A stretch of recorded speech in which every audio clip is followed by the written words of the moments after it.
Dr. James found an Eleanor Morrison photograph in a dusty archive. Just another face from the past, he thought, until he noticed her hands. The photograph was from 1892. Eleanor, a black woman in her 40s, sat perfectly still for the camera. But her hands? Man, her hands told a different story. The positioning was strange, deliberate, like she was spelling something out in a language only certain people could read. James started his research. Pulled up church records, census data, birth certificates. The usual historian grind. That's when everything changed. Subscribe now and drop a comment. What's the darkest family secret you've ever uncovered? There it was. In faded ink on a baptism certificate, Eleanor Morrison, formerly known as Ellie, property of Charles Whitmore, Virginia. James felt his stomach drop. She was originally a slave? But it got darker. Way darker. He found plantation records from Whitmore's estate, and buried in those pages was a horror that made his blood run cold. 1862. Ellie was born on that plantation, raised in chains, and at 12 years old she watched her parents and two younger siblings get publicly hanged. Charles Whitmore made an example out of them, strung them up in front of everyone, because they tried to escape. They tried to run toward freedom, and Whitmore made sure every slave on that plantation understood the price of hope. Young Ellie stood there, 12 years old, forced to watch her entire family swing from those ropes, their bodies going still, one by one. She couldn't save them, couldn't look away, couldn't even scream. James found a witness account, some overseer's journal, cold as ice. Whitmore insisted the girl watch, said she needed to learn. She didn't cry, just stared. Strange child. That strange child was Eleanor, and she wasn't strange. She was changed. In that moment, watching her family die, something inside her went quiet, and something else, something harder, something colder woke up. The Civil War ended in 1865. Ellie was freed. But Charles Whitmore, that monster walked away clean. Rich, connected, powerful, he faced zero consequences for what he did. He just packed up his money and moved to New York City. Started over like nothing happened. Like those bodies didn't hang from his trees. But here's the thing James couldn't shake. If Whitmore was in New York, and Eleanor ended up in New York, and her hands in that 1892 photograph looked less like a pose and more like a declaration, what exactly happened between 1862 and 1892? Hit that like button and comment below. Do you think Eleanor followed him? James stared at that photograph again. At Eleanor's face. At those deliberately positioned hands. And suddenly it clicked. This wasn't just documentation. This wasn't just some historical portrait. This was a woman who watched her family hang at 12 years old. Who was freed but never got justice. Who changed her name from Ellie to Eleanor. And somehow, 30 years later, she's sitting in a New York photography studio, in the same city as the man who murdered her family. Looking straight into that camera like she knows something the rest of the world doesn't. Eleanor Morrison wasn't posing for a photograph that day. She was leaving a message, and James was about to discover. It was a confession. James dove deeper into Eleanor's life after slavery, and what he found was a story that made him physically sick. After the Civil War ended in 1865, young Ellie was officially free. But freedom on paper meant nothing when the man who murdered her family was living his best life up north. Whitmore had connections, money, lawyers. He slipped through every crack in the broken justice system and set up shop in New York like he was some respectable businessman. No consequences, no trials, just a fresh start built on blood money. But Ellie, she didn't forget. She couldn't forget. James found records showing she moved north too, changed her name to Eleanor Morrison, reinvented herself completely. By 1878, she'd done the impossible, built a new life from nothing, married a good man, had two beautiful children, became a skilled seamstress with a growing reputation. For 13 years, it looked like maybe, just maybe, she'd found peace. But then 1885 hit like a sledgehammer. Eleanor's husband died suddenly. Doctors called it a fever. Then within 3 weeks, both her children were gone too. Epidemic, they said. But something felt wrong. James found a doctor's note buried in medical archives. Unusual symptoms. Perhaps poisoning. But no proof, no investigation, case closed. Eleanor started digging on her own. And holy hell, what she discovered.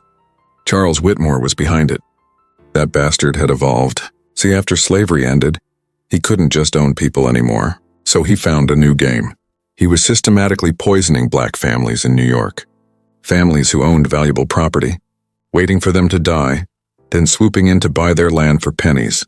It was slavery by another name, man. Just dressed up in legal paperwork and real estate deals. Eleanor's family owned a small but valuable piece of land. Land Whitmore wanted, so he took them out like they were nothing. Like their lives meant nothing. Again. James found Eleanor's neighbor's testimony from years later. She changed after they died. Went quiet. Scary quiet. Like something broke inside her. But Eleanor wasn't broken. She was sharpening herself into a weapon. James discovered newspaper clippings about Whitmore's business success. How he'd acquired dozens of properties. How he was respected in society. Invited to gala. Praised in churches. This monster who hung her family in 1862, who poisoned her husband and babies in 1885, was walking around New York being called a philanthropist. And that's when Eleanor made her decision. She wasn't going to scream. Wasn't going to rage. Wasn't going to give Whitmore the satisfaction of watching her break. No. She was going to do something way worse. Something he'd never see coming. James found a letter Eleanor wrote but never sent. Dated 1886, just 1 year after her children's murders. He took my first family when I was a child in chains. Now he's taken my second family when I'm supposed to be free. But I'm not free. Not while he breathes. Not while he prospers. Not while he sleeps peacefully in his mansion built on our graves. They say revenge is a dish best served cold. Mine will be frozen, calculated, perfect. He won't know what hit him. And by the time he realizes, it'll be too late. I was Ellie the slave girl who could do nothing but watch. I am Eleanor Morrison now, and I can do everything. That letter made James's hands shake, because he knew. He absolutely knew that whatever Eleanor did next, whatever that 1892 photograph was documenting, it wasn't going to be pretty. It was going to be justice. The kind of justice the courts never gave her. The kind of justice she'd been planning since she was 12 years old, watching her mama's body swing in the wind. James discovered that Eleanor didn't just want revenge. She wanted to dismantle Whitmore's entire operation, and she had a plan that would take years to execute. In 1886, she met Thomas Wright, a photographer who'd helped slaves escape through the Underground Railroad before the war. And when Eleanor told him what Whitmore had done, Wright didn't hesitate. I helped slaves escape once. Now I'll help you get justice. They brought in Robert Hayes, a lawyer who specialized in property cases, and together they formed something brilliant. A secret network disguised as a church charity organization. But here's where Eleanor's genius really showed. She didn't just want to expose Whitmore from a distance. No, she wanted to get close. Dangerously close. Between 1888 and 1890, Eleanor deliberately positioned herself to become Whitmore's personal seamstress. The woman who made his wife's finest dresses, who visited his mansion regularly, who smiled and nodded while serving tea in the same house where he planned his murders. And the crazy part, Whitmore had no idea who she was. She'd been 12 when he owned her.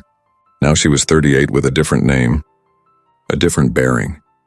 He looked right through her like she was invisible, like all black servants were invisible to him.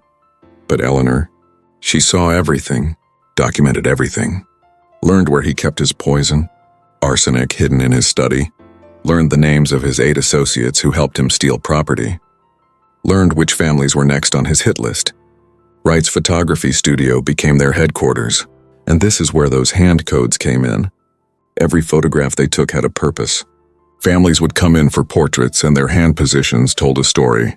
Thumb over thumb meant victim of Whitmore. Extended fingers meant witness to crime. Specific positions meant evidence holder. It was testimony frozen in time, evidence that couldn't be destroyed or intimidated into silence. James found dozens of these photographs, 47 families documented between 1890 and 1892, each one a piece of a massive legal case Hayes was building in secret. But Eleanor wasn't just gathering evidence for court. She was gathering something else too, the exact method of Whitmore's murders, the poison he used, the dosage, the timing. And then came that 1892 portrait, the one James first discovered. Eleanor posed with 2 young girls, orphans whose parents Whitmore had killed. Her adopted daughters now.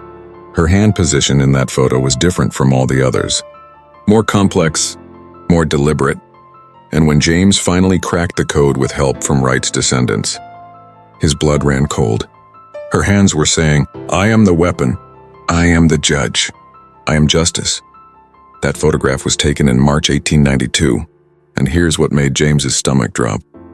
Historical records showed Charles Whitmore died in April 1893, just 1 year later, from a mysterious illness that baffled doctors. Eleanor had spent 8 years infiltrating his life, learning his methods, documenting his crimes, and then she'd done something that wouldn't appear in any official record, something James was about to discover in her own words. James thought he'd uncovered everything, until Patricia Johnson, Eleanor's great-great-granddaughter, handed him a small leather journal and said, "My grandmother told me to never show this to anyone, but I think it's time the truth came out." The journal was Eleanor's secret diary, written in a code that took James 3 weeks to crack with the help of a cryptographer. And when he finally read those entries, when he finally understood what Eleanor had done, he had to sit down because his legs literally gave out. March 15th, 1893, Eleanor wrote, "Today I served him tea, the same arsenic he used on my babies, the same poison he's been using for years to steal from families like mine." He smiled at me, called me his favorite seamstress, complimented my stitching while sipping death from a porcelain cup. He has no idea who I am, no idea that the little girl he forced to watch her family hang is standing 3 feet away, no idea I've been planning this for 8 years. Every visit, every smile, every "yes, Mr. Whitmore," all of it leading to this moment. My hand didn't shake, not even a tremor. I thought of Mama's face turning blue, Papa's neck snapping, my baby's burning with fever while he counted his blood money, and I poured that tea with the steadiest hand I've ever had. This isn't murder. This is execution. This is justice 31 years late. March 20th, 1893. He's sick now, bedridden, doctors scrambling around like confused chickens. They can't figure out what's wrong. Meanwhile, I visit daily playing the concerned servant. His wife cries and thanks me for my loyalty. Loyalty, if only she knew. I feel nothing watching him suffer. Shouldn't I feel something? Guilt, remorse? But all I see when I look at him is my mother's body swinging, and I feel peace. April 2nd, 1893. Charles Whitmore died this morning. Official cause listed as sudden illness. The doctors are baffled. The family is devastated, and I am free. Truly free. Not Lincoln's freedom on paper, but the freedom that comes from watching your oppressor take his last breath, from knowing he died confused and afraid, the way my children died, the way 47 families' loved ones died. Only I know the truth. Only I and God. And I am at peace with my judgment. But Eleanor wasn't done, not even close. Because the same week Whitmore died, Robert Hayes walked into court with 8 years of documented evidence. Photographs, ledgers Eleanor had stolen from Whitmore's study, witness testimonies, property records, everything. The judge was skeptical at first, until Hayes laid out the pattern. 47 families, 89 deaths over 8 years, all mysterious, all followed by property transfers to Charles Whitmore or his associates. Your Honor, this isn't coincidence. This is systematic murder for profit. Those photographs with the hand codes? Hayes presented them as testimony. These people are speaking to us from the past. Their hands are their witness statements, and they all point to one man. Whitmore's associates panicked, started turning on each other to save their own skins. Within 2 months, 8 men were arrested. Properties were returned to surviving families, and Whitmore's name became synonymous with evil in New York society. But here's the beautiful part.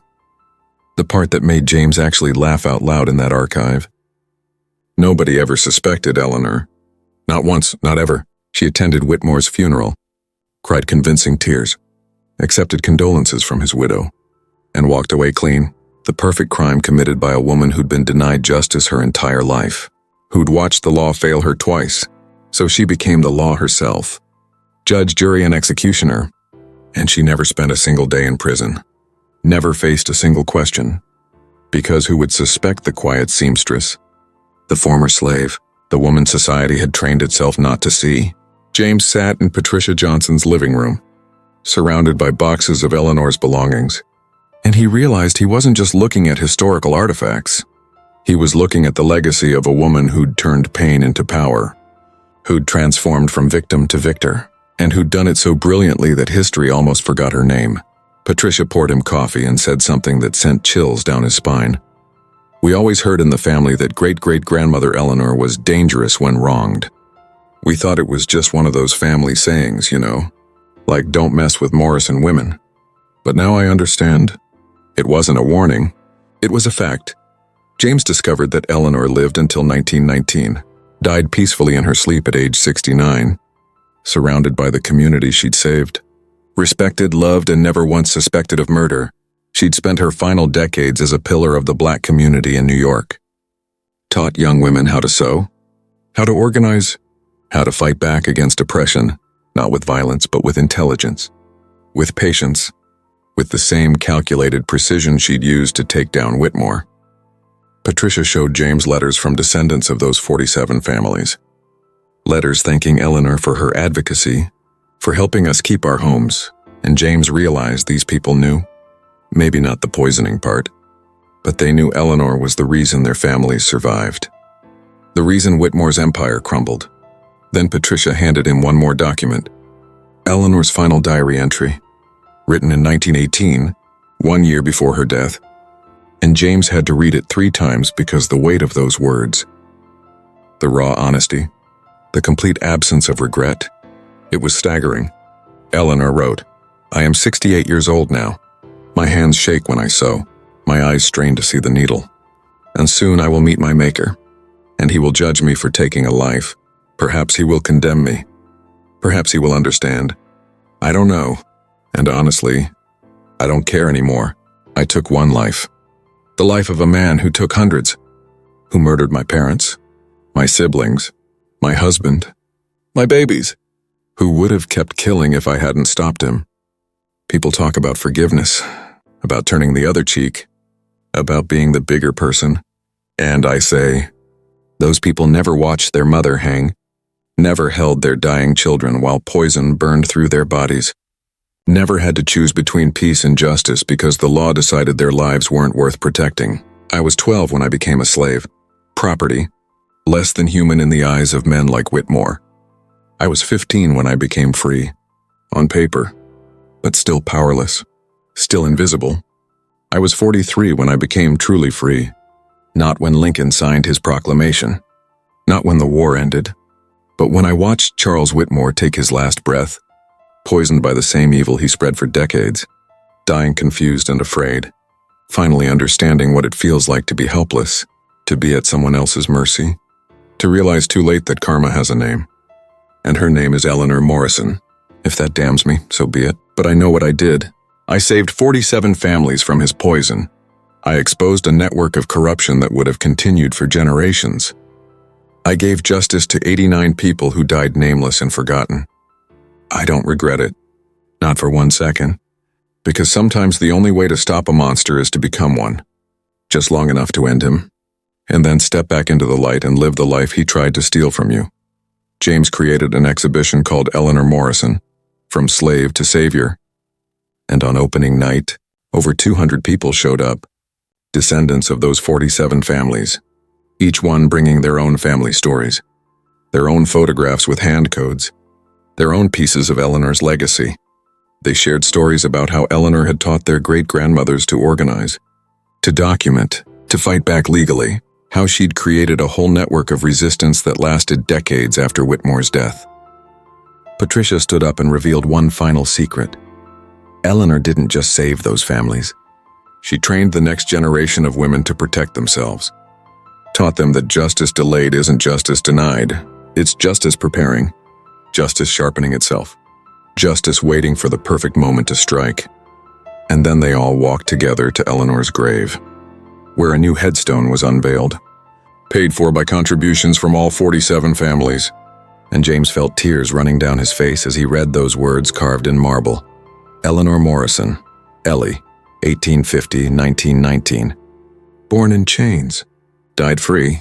She didn't just survive, she won. Subscribe, like, and comment below. Eleanor's story deserves to be remembered. Share this with someone who needs to know that justice, even when delayed, can still be perfect.